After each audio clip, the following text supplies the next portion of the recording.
Made it home. We made it all the way back to Canada. The good news is we're home. The bad news is it is 20 after 1 in the morning on Wednesday. I have to get up. We both have to get up. Amy a little earlier than me. Have to get up tomorrow morning, go to the barn. We have a bunch of babies to train tomorrow. I got to take my mother. That's who's been taking care of the kitties when we're gone. I'm going to take my mother back to the airport to go back to Prince Edward Island tomorrow. And then from the airport, I'm going to drive directly to Northfield Park. We get 2 horses in tomorrow. I do not like the forecast. Calling for rain all evening. But I'm going to go anyway. I'm going to stay over Wednesday, get up Thursday. It's supposed to be a beautiful day in Ohio Thursday. I'm going to get up on Thursday morning, go to the track, train all the babies there. Now, Jason has to leave early, he's told me, so I'm going to train all the babies there. I'm going to train, I'm going to qualify Sweet on Pete, get that done. I'm going to school our newest boy, Dustin Hanover, at Northfield Park, and then I'm going to figure out exactly what we're doing with him. Where is he going? I mean, the smart money would be on him returning to Ontario to race in the maiden here. It's a maiden that draws Thursday morning, actually, for Monday. So I don't know, the timeline's tight. We'll see if he came with a Coggins. I didn't check yet. If he came with a Coggins, we can have him back to race on Monday or the following Thursday. Probably a safer bet for the following Thursday. But we'll get an idea of where he is. Obviously, yesterday I didn't want to do a video last night. I was running around. It's our last night away. And the horses were racing later on. Now, I wasn't super impressed. For those of you who don't know, we raced a horse in London. Mark Campbell had sent, a good friend of mine, had sent a horse up here. His name is Southwind Arturo. Is that it? Arturo? Yeah. Made a break in the first turn. Then he was making a big recovery down the backstretch. Made a break in the last turn. I don't really know what went on with him. I didn't qualify him. Bob McClure did. All he told us to do was take the stuff off the inside, add something on the outside. I don't know. He certainly has enough speed by the looks of it. Very happy with what I saw from him, except for the break. So we'll give it another whirl next week. And then we got the Mohawk. I'm going to start with Bomb Hugger first. We had the outside in with some killers, and I told Mark, listen, you're going to have to play the hand you're dealt. Now, you got to watch her, too. She'll give you a little shudder getting into the turns, and you can see Mark gapped her off a bit going into the turn. He didn't want to put her on the run. She wouldn't have run, but she does put the odd step in. So, a little bit gapped in the first turn, caught up, and then come on down the lane to be a well-beaten fourth, but a fourth nonetheless. We haven't got a chance to race her yet. Now, the one thing Mark did say, she was a little shuffly in the turns. He said it rained all day. Track wasn't great. And I said, her only mediocre races of her entire life were at Yonkers. We had that start where she made a break at leaving the gate, and then in the final, she was rather dull. There could be a number of reasons for that. But her only bad miles to date in her life were at Yonkers Raceway. I thought she raced adequate last night. I thought she raced okay. Then we got the Mohawk. Man, I was a little pissed after the race. Eldis Patrick, I get it. I know he's in tough. I know you don't want to embarrass yourself, but at the same token, you have to drive the horse you're driving, and you can't take that horse back to ninth, right? And I'm sure if Sylvain had it back, he'd say the same thing. But once the race starts, it starts to set up. It's not like he can change his mind 5 feet out of the gate. He grabbed a hold of him, he threw his head a little bit, which would only want to steady him more, which was the opposite of what he probably should have been doing. Anyway, it's like I said, it was a tough bunch. A little disappointed. I think if he had got away 4th or 5th, we went ahead a real good showing from him, but it's not the end of the world. It happens. We're just going to have to turn the page and move on. As I said, I think that's one of those races where we'd like to forget, and probably Sylvain wishes he had back, especially when the result of the race come up. The horses that were all the killers of the mile didn't really show up in the race, did they? He was a bit of a long shot win the race. Not a bit, an actual long shot win the race. So, not a great race for him. Probably not his doing. It's just circumstances. And then we'd Stay Close, who, I honestly, when I watched the race, knowing how good the horse was, but again, I'm watching it from a hindsight point of view. I knew his liver count, and I did tell James his liver count was a little bit high, but also in my mind, I found it very hard to believe that liver count wasn't high when he schooled. I don't know how he can do it. Every single horse we've ever had with a liver count, even 15 points below what his is and was, raced terrible. Terrible. I've never seen a horse race good with a liver count that high. Now, most of the blood work that you get, now blood machines in Ohio, Pennsylvania, Ontario, they might all be different. They may have different levels. But the level in Ontario is between 0 and 60. You start getting around that 60 mark, you start seeing some sluggish miles. Some horses that are maybe working a little hard to do what they're doing, a little more hard than you would think. His was 83. I found it very hard to quantify where his level for his liver count was and how good he raced. Now, did that cause James not to move him in the last turn, or maybe just James thought he was going to sneak his way through, which he's done a million times before? I wish, in hindsight, he had moved him. Now, hindsight would be erasing from my memory that his liver count was 83. Because once you're out in the wind and moving, it doesn't matter. It's over. You've already done it. The same goes for the way he raced him. He knew that the horse schooled in 53. I knew he schooled in 53. I was sitting behind him. But we both knew what his liver count was, and I think James, being James, just thought that he would find his way through if the horse was good enough. And almost every single time he would. But he didn't last night. It's just the way it was. The horse was sitting on a huge mile. There was just a lot of trepidation went along with this sinister liver count that was showing up on the horse. We will still endeavor to get it down. I have to think this is a scary animal. We got him trotting much better now. You saw him last night a little clunky. You'd see the bike being jerked on by James a little bit. Once we could get those hobbles out another hole or two, I think you're going to see an even better horse, which I don't know how fast he can go. He trotted in 53 he had to have a high liver the day he schooled. It's impossible that he schooled and then boom, it just blew up. The next day we drew it and it was 89. It was 83 on race day.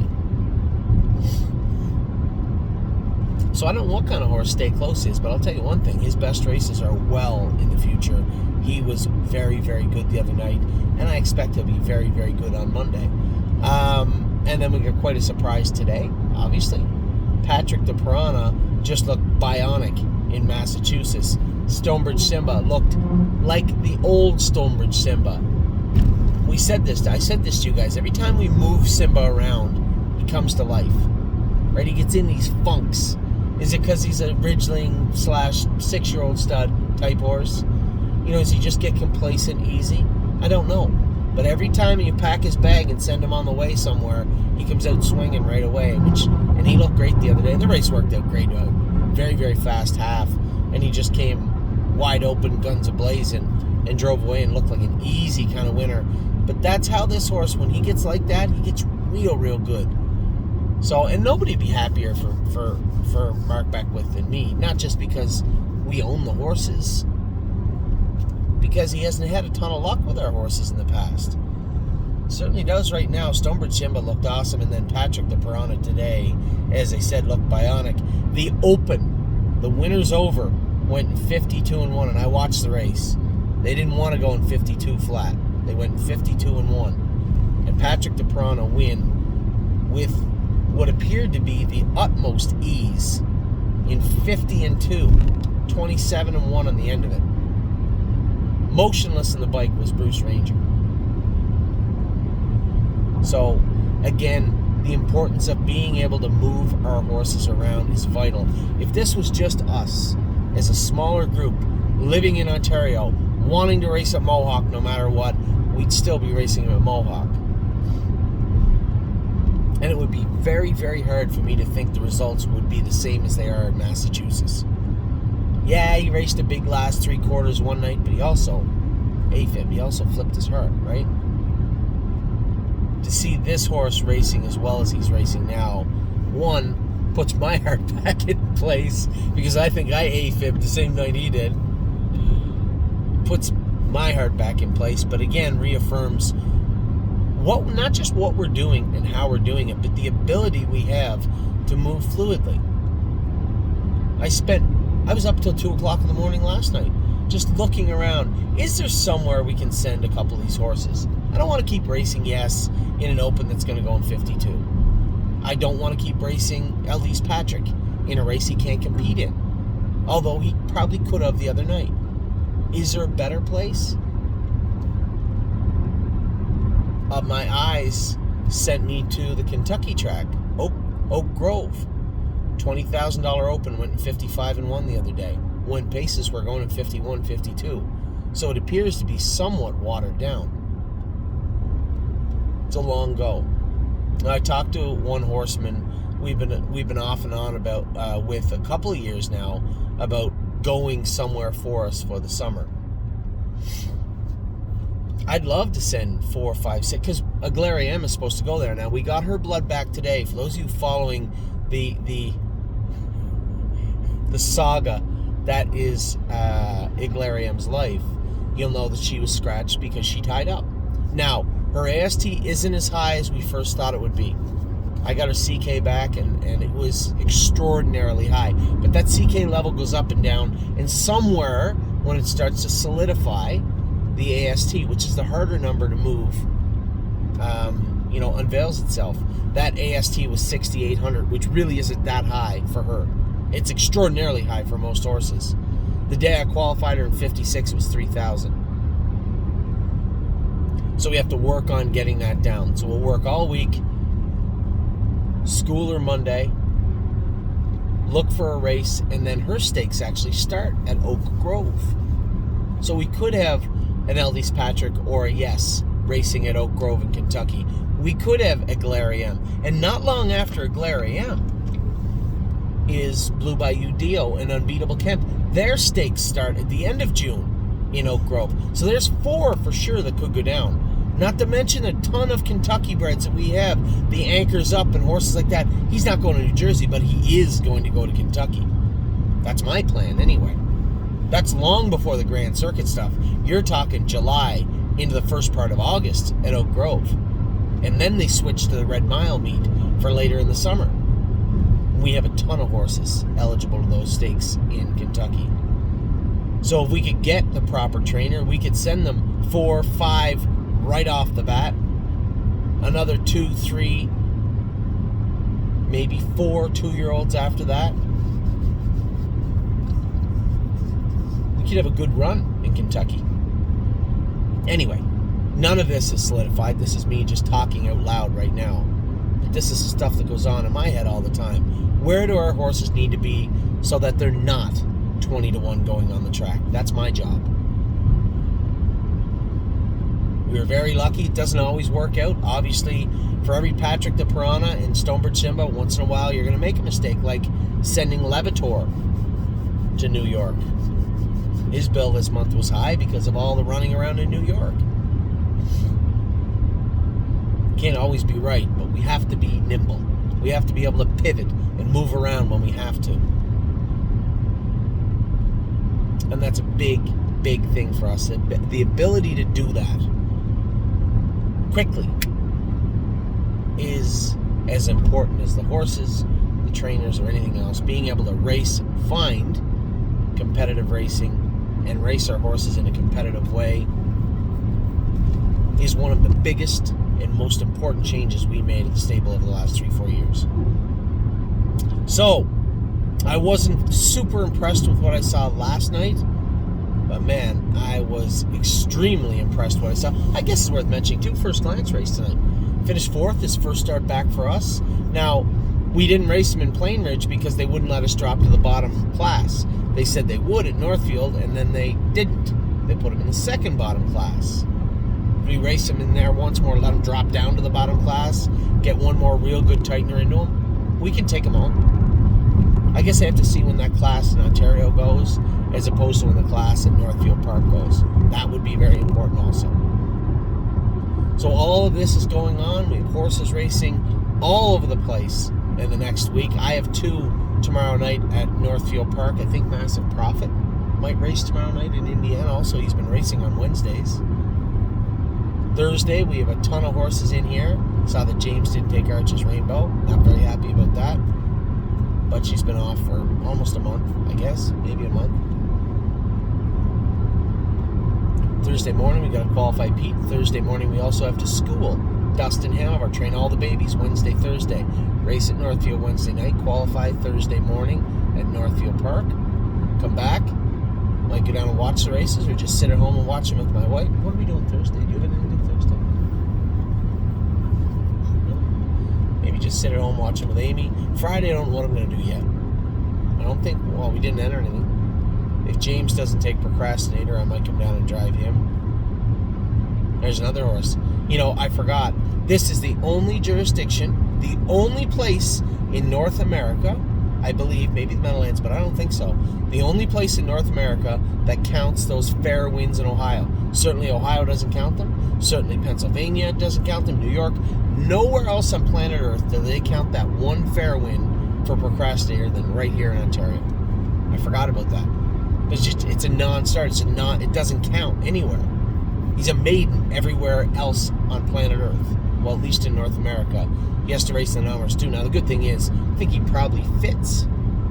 Still fits in the Elmhurst 2 here. James, I told you, wasn't really enthusiastic about his chances yet. And I told him, this horse is going to surprise you. He surprised everybody. He didn't really surprise us. That I'm watching him. That mile in Miami Valley 52 and 4 was a big mile. And he was in with maidens the other day. Now he is up a bunch. He's in with horses that got a lot more starts and a lot more money made. But he's got a shot. And he's showing that he belongs there. Race great. Who else do we got Friday? A ton of horses in. There'll be a ton of horses in from here on out. This is why, Amy, this is why it was important. This was the only week. When this week was offered to us to go away with a couple of friends, and you know, people we don't get to see very often, good friends of mine, Chris and JP. This was the only week we could get away because after this, now we've almost reached the pinnacle of the roller coaster. Now it won't fully start to descend until the babies start qualifying, but it's close, really close. Schoolers start, right? Next week we're going to start bringing the babies over to school them at the track, both here and in Ohio. They school, Jason said, Wednesdays the babies school in Ohio. So I'm going to go back over, probably try and figure out what days we're training here, because a lot of these horses training tomorrow will come back Saturday, and then a number of them will go back next Friday. So if we train them hard on Saturday at Tamiko, that should set them up for Friday schoolers. So they don't have to have them singing tight, but I would like to have them start schooling next Friday at Mohawk. So all that needs to be sorted out. Where we're going with everybody, where they're going to race next. A lot going on. In not just in my head, but on the track right now. So we're getting close. We just went by Mohawk. We're probably 12 minutes from our home. Nice to be home, and it'll be nice to see the kids tomorrow. It'll be a short session with them tomorrow, and I won't be back again until Thursday afternoon, late Thursday into Thursday evening. So I will talk to you all very, very soon. I want to give you an update. I know I didn't update anybody. Yesterday. I wasn't really in the mood. I wasn't really in the mood to update yesterday, but I was very, very happy today. Our flights were delayed a little bit. Not the end of the world. We get to spend a few more hours in the sun. And now we are home and ready to go to bed. So we'll talk to you all very soon. I hope you guys had a great weekend, right? I know a lot of people are holding back. I could tell my email inbox was a lot lighter than it usually is, and I know a lot of people felt bad emailing me when I was away, but don't. As I said a million times, this is my job. I love my job. So I'll talk to you all very, very soon. I hope you have a great day tomorrow and a great rest of the week. Take care.